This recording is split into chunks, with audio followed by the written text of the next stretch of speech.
რეფორმები და საერთაშორისო საგანმანათლებლო კვლევის შედეგები, აქტუალური კითხვები და კომპეტენტური პასუხები, კონკრეტული რჩევები და რეკომენდაციები. დრო გამოცდებიდან გამოცდებამდე ჩვენთან გადის. გადაცემა გამოცდებიდან გამოცდებამდე. თეიკო ანჯაფარიძესთან ერთად. მოგესალმებით, ეს არის გადაცემა გამოცდებიდან გამოცდებამდე. სტუდიაში თქვენთვის თეიკო ანჯაფარიძე მუშაობს. იპოვე შენი მომავალი. მოусმინე გადაცემას გამოცდებიდან გამოცდებამდე თეიკო ანჯაფარიძესთან ერთად. გადაცემის სპონსორია დავით ტიულიანის სამედიცინო უნივერსიტეტი. დღეს ჩვენ საუბრობთ ისტორიის გამოცდაზე და ჩვენი სტუმარი არის შეფასებისა და გამოცდების ეროვნული ცენტრის ისტორიის ჯგუფის წარმომადგენელი ბატონი მიხეილ ბახტაძე. ჩვენ მსმენელებს შესაძლებლობა აქვთ აგვირეკონ გადაცემის მსვლელობის დროს ტელეფონის ნომერზე 2-92-11-88 ან 2-92-11-89 დასვან მათთვის საინტერესო კითხვები და მიიღონ პასუხები პირდაპირ ეთერში, თუმცა ჩანამ ჩვენ სტუმართან გადავალ კონკრეტული კითხვებით, მინდა ერთი საინტერესო ინფორმაცია მივაწოდო ჩვენ მსმენელებს. გამოვიდა ჟურნალ ნაეგჯის მე-6 ნომერი, სადაც ბევრ საინტერესო სტატიასთან ერთად ასევე მოცემული არის გამოსაშვები გამოცდების ტესტები, ასე რომ არ გამოტოვოთ და აუცილებლად გაეცანით შეფასებისა და გამოცდების ეროვნული ცენტრის ახალ გამოცემას. ბატონო მიხეილ, მოგესალმებით. მოგესალმებით, დიდი მადლობა მოწვევისთვის, მივესალმებით თქვენს რადიო მსმენელებს. დიდი მადლობა, თქვენ ჩვენი გადაცემის სტუმარი უკვე მეორედ ბრძანდებით, მაგრამ საკმაოდ დიდი ინტერესი არის თქვენი გამოცდის მიმართ. დასრულდა რეგისტრაცია, საზოგადოებისათვის უკვე კარგად ცნობილი არის ეს ფაქტი და თქვენი საგანი აბიტურიენტების არჩევანთა შორის ლიდერობს, პირველ ადგილზე მათ ისევ ლიდერობს გეოგრაფია, ხოლო აბიტურიენტთა საკმაოდ დიდმა ნაწილმა გამოთქვა სურვილი, რომ ჩააბაროს ისტორიის გამოცდა. რამდენი არის რიცხვი, თუ შეგვიძლია ვთქვათ სავარაუდოდ, რამდენი აბიტურიენტი ჩააბარებს წელს ისტორიის გამოცდას? თუ მე არ ვცდები, 12,600-მდე აბიტურიენტია, რომელიც ჩააბარებს წელს ისტორიის გამოცდას. აირჩიეს მეოთხე საგნად ისტორია. ანუ ეს ბაჩვენებელი დიდად არ განსხვავდება, ხო? წინაზრები პროცენტულად თუ ვიტყვით, იმიტომ რომ ესეა ხოლმე, რაც 2010 წლიდან რაც უკვე ისტორია ბარდება როგორც ცალკე საგანი, მანამდე ერთად იყო ისტორია გეოგრაფია მოგეხსენებათ, იქიდან მოყოლებული ყოველ წელს დაახლოებით ესე 10-12,000 არის, აი ამ შუალედში მერყეობს. ბატონო მიხეილ, თქვენ როცა ბრძანდებოდით ჩვენი გადაცემის სტუმარი, დეტალურად ისაუბრეთ იმ სიახლეზე, რომლის განხორციელებაც იგეგმება 2015 წლის გამოცდებზე. კიდევ ერთხელ რომ შევახსენოთ ჩვენ მსმენელებს ძალიან მოკლედ რა სიახლეზე არის საუბარი. ერთი მთავარი სიახლე გახლავთ ის, რომ თუ აქამდე ისტორიის ტესტი იყო 80 ქულიანი, წელს გახდა ის 70 ქულიანი. და დრო იგივე დარჩა, ეს ალბათ მნიშვნელოვანი აბიტურიენტებისთვის, იმიტომ რომ ესე იგი მათ უფრო ნაკლები დავალება ექნებათ შესასრულებელი, მაგრამ დრო იგივე აქვთ. ანუ უფრო მეტი, უფრო მშვიდად შეუძლია იყვნენ, უფრო კომფორტულად და უფრო იფიქრონ სიჩქარის გარეშე, არ იჩქარონ და ისე გასცენ ხოლმე პასუხები. რამდენი აქვთ მოცემული დრო? 2 საათი და 2 საათნახევარი. 2 საათნახევარი და 70 ქულა არის მაქსიმუმი. 70 ქულა არის მაქსიმუმი, კი ბატონო. აი ამ სიახლესთან დაკავშირებით ჩვენმა მსმენელმა მოგწერა კითხვა და თუ რომელი უკაცრავად თუ საიდუმლო არ არის, რომელ დავალებათა ხარჯზე მოხდა ქულათა შემცირება, ინტერესდება ჩვენი ერთ-ერთი. რა თქმა უნდა, საიდუმლო არაფერი არ არის, ჩვენ ყოველთვის ყველას გიათ ვაწვდით ინფორმაციას ის რაც შეიძლება და არ არის კონფიდენციალური. პირველ რიგში არის ის, რომ წელს მოგეხსენებათ თქვენ არჩევით საგნად არის, მეოთხე საგნად არის სამოქალაქო განათლებაც. მანამდე სამოქალაქო განათლება ინტეგრირებული იყო ისტორიასთან და რამდენიმე კითხვა ისტორიის ტესტში ყოველთვის იყო სამოქალაქო განათლებიდან. წეს ესე აღარ იქნება, იმიტომ რომ ბუნებრივია ცალკე გამოცდა არის და არანაირი საჭიროება იმისა, რომ ეს საკითხები იყოს ისტორიის ტესტში აღარ არსებობს. ეს ერთი. მეორე, ალბათ მათ ვინც წელს აბარებს ისტორიას, კარგად იციან როგორი იყო ტესტი გასულ წლებში და მათ ეცოდინებათ, რომ არსებობდა ესეთი დავალება, რომელსაც ჩვენ ვეძახდით შეცდომის პოვნა და გასწორება. ანუ მოსწავლეებს ჰქონდათ მიცემული გარკვეული ტექსტი, რომელშიც იყო დაშვებული შეცდომები, მათ უნდა ეპოვათ ეს შეცდომა და შემდგომ გაესწორებინათ. და ნაპოვნ შეცდომაში იღებდნენ ერთ ქულას, გასწორებულში კიდევ ერთ ქულას. აი წელს ეს დავალება აღარ იქნება. ყველა სხვა დავალება რჩება, აი ეს ერთი ტიპი დავალების არ იქნება და აი ამ ორი კომპონენტის გამო, რომ ერთი სამოქალაქო განათლების საკითხები ამოვარდა და მეორე აი ეს დავალების ეს ტიპი იპოვება და განსწორი შეცდომა აღარ იქნება, აი ამის ხარჯზე შემცირდა და მაქსიმალური ქულა, როგორც უკვე აღვნიშნეთ, 80-ის ნაცვლად იქნება 70. ერთ-ერთი კითხვა იყო შემოსული სწორედ აი ამ განსწორე შეცდომასთან დაკავშირებით, პრინციპში თქვენ უკვე უპასუხეთ ამ მომწურავად, ასე რომ დავალება, სადაც აბიტურიენტებს მოეთხოვებოდა შეცდომების გასწორება წელს ტესტში აღარ იქნება. აღარ იქნება. ერთი კონკრეტული ტიპის დავალება უკვე აღარ იქნება. საკმაოდ დიდი ინტერესი არის თქვენი გამოცდის მიმართ, საკმაოდ აქტიურობდნენ ჩვენი მსმენელები და მოგწერეს კითხვები. მე ვისარგებლებ რა თქმა უნდა შემთხვევით და დავსვავ ყველა ამ კითხვას. რას უნდა მიაქციონ ყურადღება აბიტურიენტებმა გამოცდაზე ფაქტების ცოდნას, მსჯელობას თუ არგუმენტაციას, რათა წარმატებით ჩააბარონ გამოცდა? ახლა ალბათ მარტივი და სუსტი პასუხი იქნება, რომ ყველაფერს უნდა მიაქციონ თავის ყურადღება. კიდევ ერთხელ შევახსენებ, რომ ტესტი პირობითად ჩვენ შეგვიძლია გავყოთ სამ ნაწილად.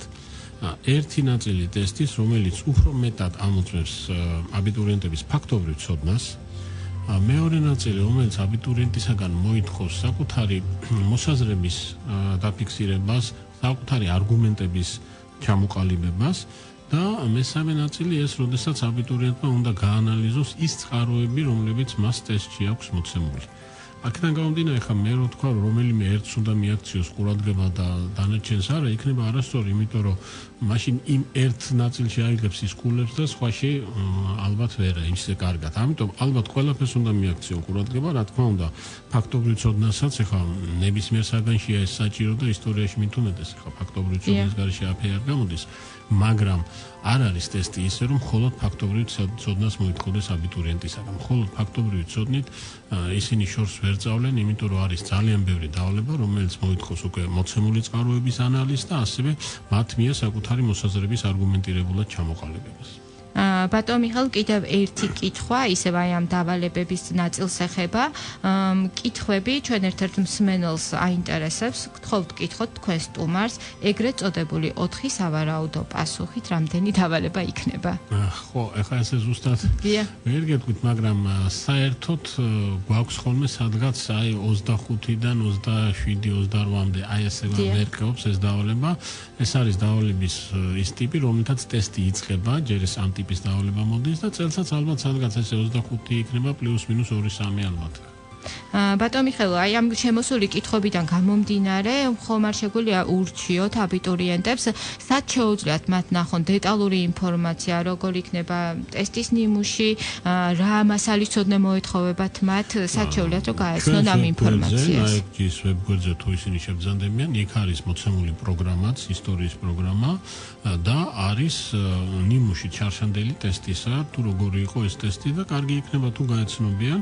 ერთი რამე მინდა უთხრა მათ, რომ პროგრამას გაეცნობიან, იცოდნენ ერთი რამ, რომ ტესტში იქნება მხოლოდ ის საკითხები, რაც არის პროგრამაში. ძალიან ხშირად გვეკითხებიან ჩვენ ესეთ რამეს, იმიტომ რომ არის ალტერნატიული სახელმძღვანელოები.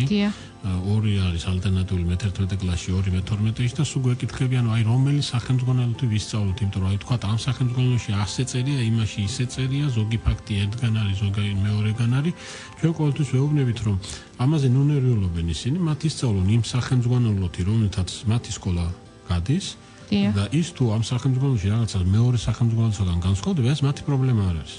ტესტი ყოველთვის ისე არის შედგენილი, რომ ითვალისწინებს აი ამ განსხვავებებს ალტერნატიულ სახელმძღვანელოებს შორის და შედის ტესტში მხოლოდ და მხოლოდ ის საკითხები, რაც არის პროგრამაში, იმიტომ რომ სახელმძღვანელოებში უფრო მეტია და ყველა საკითხი დავუშვათ სახელმძღვანელო პროგრამაში არ შედის. ამიტომ ნახონ ეს პროგრამა და იცოდნენ ერთი რამ, რომ ამ პროგრამას არ გაცდება ეს ტესტი და რაღაცა დამატებითი ლიტერატურა, რაღაცა კონსპექტები ნამდვილად არ არის საჭირო. სკოლის სახელმძღვანელო სრულიად საკმარისია იმისათვის, რომ წარმატებით ჩააბარონ ეს გამოცდა. აი, პროგრამა შეეხეთ თქვენ და პროგრამა არის გამოქვეყნებული შეფასებისა და გამოცდების ეროვნული ცენტრის ვებგვერდზე. ალბათ თქვენ აღნიშნეთ, რომ სახელმძღვანელოები არის საკმარისი სრულიად იმისათვის, რომ ისინი მოემზადონ ამ გამოცდისათვის. დაახლოებით რომელი კლასის ცოდნა მოეთხოვებათ? ანუ თუ შესული არის ყველა კლასი და საკითხები, სადაც ისინი სწავლობენ ისტორიას. ჩვენს პროგრამაში ეს არის მე-10, მე-11 და მე-12 და მე-12 კლასი, იმიტომ ფაქტობრივი ცოდნა იქ არის და მე-10 კლასი, იმიტომ რომ ის რასაც მათ მოთხოვთ ჩვენ წყაროს ანალიზი და ასე შემდეგ, ამას ისინი მე-10 კლასში გადიან. ალბათ ძალიან ხშირად არის ხოლმე, როდესაც აბიტურიენტებს სხვადასხვა ინფორმაცია ანუ რაღაცა სხვადასხვა ინფორმაცია ვრცელდება, თქვათ სხვადასხვა ტიპის ტესტები, აი რას ურჩევთ ამ შემთხვევაში, რით იხმძღვანელონ მათ? იცით, ჩვენ შეგვიძლია პასუხი ვაგოთ მხოლოდ იმაზე, რაც ოფიციალურად ჩვენი გამოშვებულია, ჩვენი ლოგო ადრეს ჩვენს ვებგვერდზეა განთავსებული, იმიტომ თქვენ მართალი ბრძანეთ.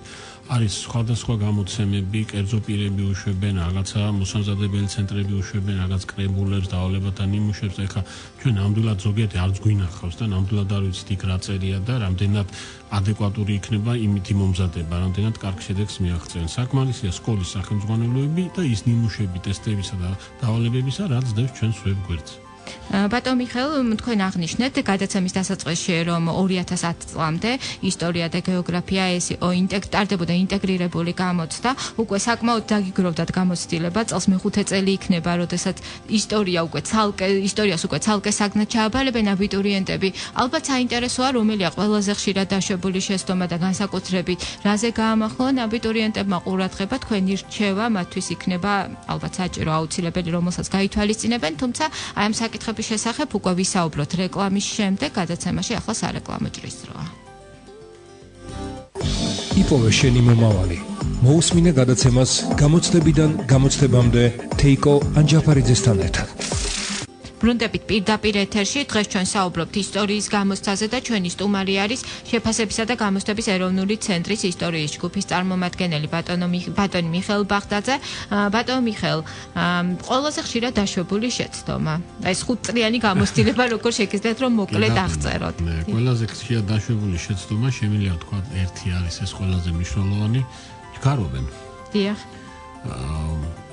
ისტორიის გამოცდა, როგორც უკვე აღვნიშნეთ, ჩვენ არის 2 საათი და 30 წუთი, სრულიად საკმარისია, მაგრამ ძალიან სწრაფად წერენ. იმიტომ რომ უცებ გადახედავენ, გონიათ რომ ადვილია, გამოდიან გარეთ, ძალიან გახარებულები არიან, ამბობენ რომ ეს რა ადვილი იყო და მე როდესაც ცხადდება შედეგები, აღმოჩნდა რომ არ აქვს ისეთი ქულა, როგორცაც ელოდნენ, იმიტომ რომ აკეთებენ სწრაფად. ერთი წაგეთქვით, გონიათ რომ ძალიან მარტივია, აღარ ფიქრობენ და გასცემენ ხოლმე არასწორ პასუხს. ანუ ერთი ეს რომ არ იჩქარონ, დრო არის სრულიად საკმარისი. მეორე, რაც მნიშვნელოვანია, კარგად გაეცნონ ინსტრუქციებს. დიახ. ყოველ დავალებას წინ აქვს ინსტრუქცია, რა ევალება და როგორ უნდა ჩაწეროს პასუხი პასუხების ფურცელში. იმიტომ მოგეხსენებათ, ყველა მიცის ალბათ პასუხებს ტესტში არ წერენ, ისინი ტესტის ბუკლეტში სპეციალური პასუხების ფურცელზე წერენ. აი, აქვს მნიშვნელობა როგორ დაწერა მას, იმიტომ ზოგჯერ უშვებენ ტექნიკურ შეცდომას, არ კითხულობენ კარგად ინსტრუქციას, შევსების წესს არ იცავენ და შედეგად გამოდის ის, რომ ის დავალება ვერ გასწორდება, იმიტომ ტექნიკურად შეუძლებელი ხდება მისი გასწორება და მხოლოდ იმიტომ, რომ რაღაცა ტექნიკურ საკითხს არ მიაქცია ყურადღება, ხშირად არის, რომ აბიტურიენტები კარგავენ ქულას. ასევე აუცილებლად დაუკვირდნენ, რას ეკითხება მათ კითხვა, იმიტომ რომ კითხვა ეკითხება ხოლმე, კითხვები ჩამოყალიბებულია ძალიან კონკრეტულად და კონკრეტულ პასუხს მოითხოვს. არ არის საჭირო ზოგადი პასუხის გაცემა. მაშინ როცა იწყებენ ზოგად საუბარს, მოთხოვნილია კონკრეტული, აი თქვა, როდესაც ვთხოვთ, რომ რაღაცა 2 არგუმენტი მოიყვანა.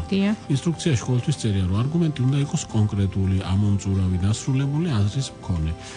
მოყავთ საუბრობენ ძალიან ზოგადად და როგორც წესი, ასეთ ზოგად საუბარში ქულას ვერ იგებენ და შემდგომ უყვით, რომ აი ხო უპასუხე, მაგრამ რატო ვერ მივიგე ქულა? იმიტომ რომ კონკრეტული პასუხი იყო საჭირო. შეიძლება ფიქრობენ, რაც უფრო მეც დაწერენ, უფრო მეტად მიიღებენ მაღალ ქულას. ესეც არის, რომ ეხლა ჩვენ როდესაც პასუხების ფურცელს ვაკეთებთ, ყველა ჯგუფი ესე არის. ისინი ჯგუფი ითვალისწინებს, აი ამ კითხვაზე პასუხის გასაცემად რა ადგილია საჭირო და პასუხების ფურცელში ყოველთვის გამოყოფილია ზუსტად ის ადგილი, რაც ამისთვის საკმარისია.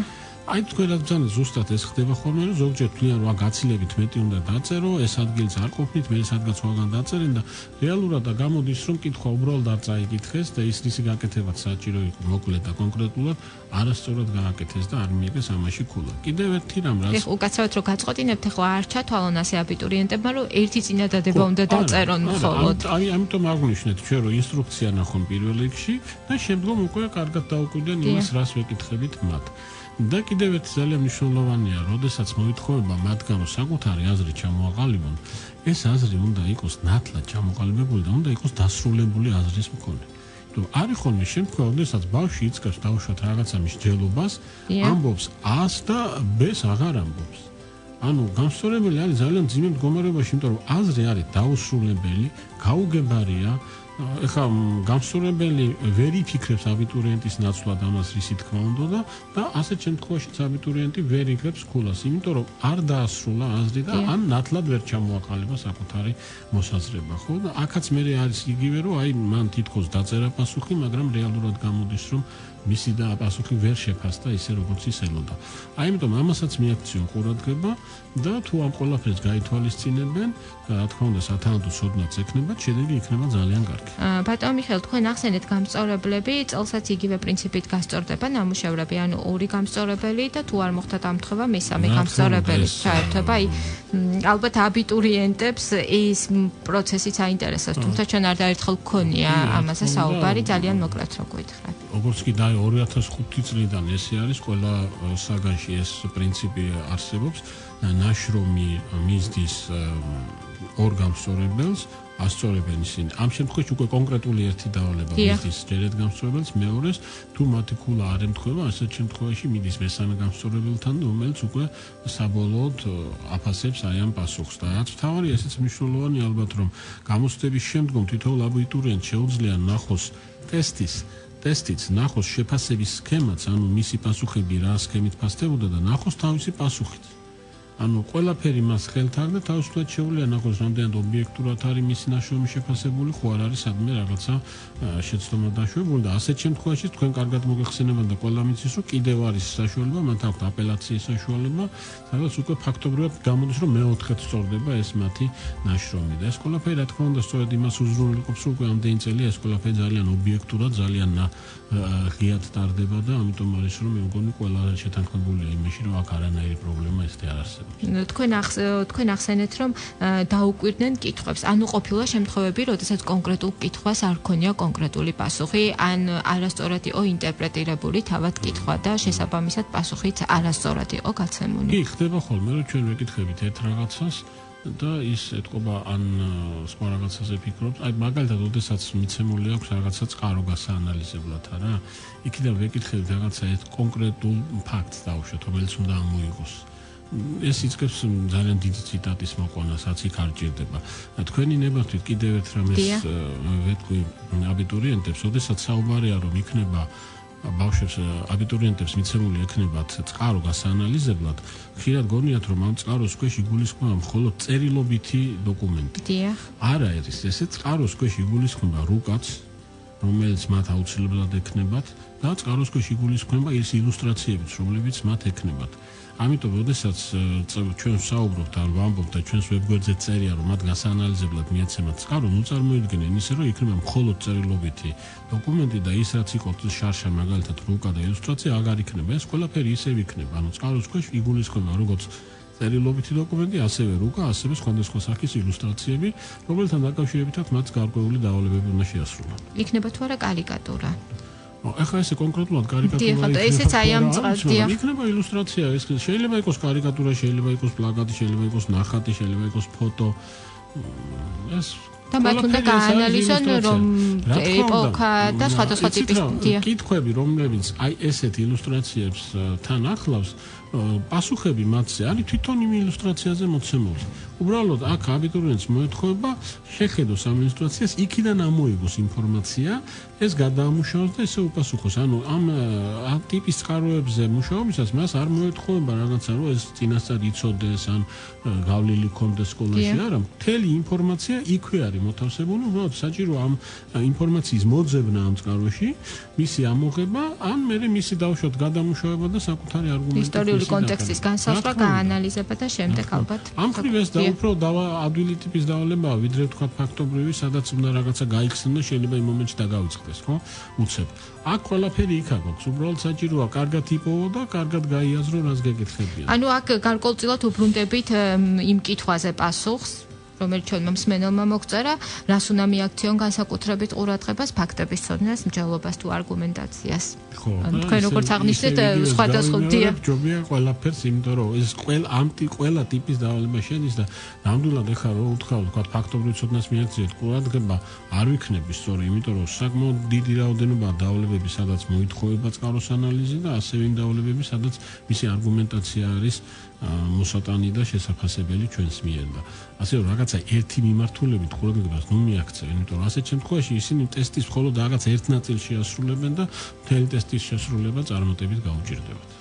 ბატონო მიხეილ, ვისაუბრეთ ერთიან ეროვნულ გამოცდებებზე და ბოლო კითხვა, რომელსაც ყოველთვის ავარ ბოლო გადაცემებში განსაკუთრებით, იმიტომ რომ გვიახლოვდება ერთიანი ეროვნული გამოცდები და ალბათ ძალიან მნიშვნელოვანია აბიტურიენტებისათვის დარჩენილი დრო. როგორ რა შეგიძლიათ ურჩიოთ, როგორ გამოიყენონ მათ ეს დრო? ეხლა ალბათ ცოტა რთულია რა უნდა ურჩიოთ. ანუ რაზე გაამახვილო ყურადღება?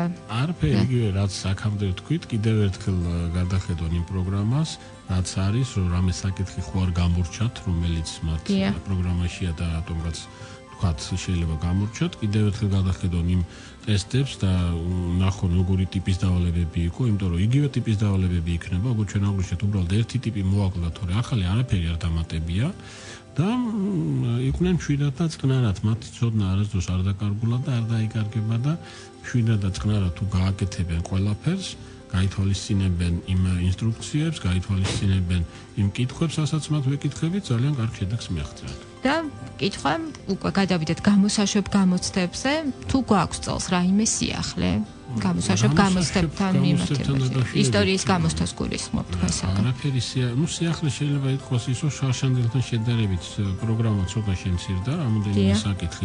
ისევე როგორც სხვათა შორის ერთიანი ეროვნული გამოცდების პროგრამა ცოტა შემცირდა, რამოდენიმე საკითხი იქნა ამოღებული.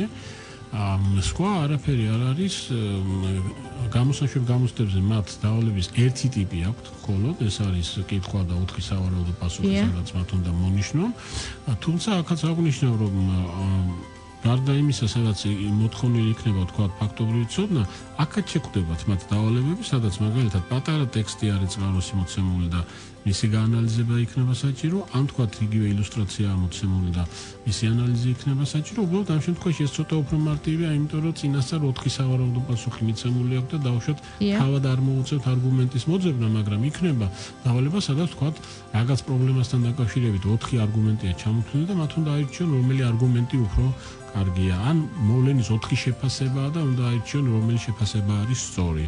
ასე რომ აქაც მარტო ფაქტობრივი ცოდნა და მარტო თქვათ რომ ვინ როდის მეფობდა და ეს როდის მოხდა, მხოლოდ ეს კითხვები არ იქნება. ძალიან დიდი მადლობა ბატონო მიხეილ ამ მომწურავი პასუხებისათვის. ჩვენი გადაცემის დრო ამოიწურა. დიდი მადლობა ჩემს კოლეგას, ხმის ოპერატორს თიკო ჟვანიას, რომელიც მთელი გადაცემის განმავლობაში ტექნიკურად უზრუნველყოფდა ჩვენს ეთერს. გემშვიდობებით მომავალ სამშაბათამდე და გვიყურეთ ხვალ იმედის ეთერში. იპოვე შენი მომავალი. მოусმინე გადაცემას გამოცდებიდან გამოცდებამდე თეიკო ანჯაფარიძესთან ერთად.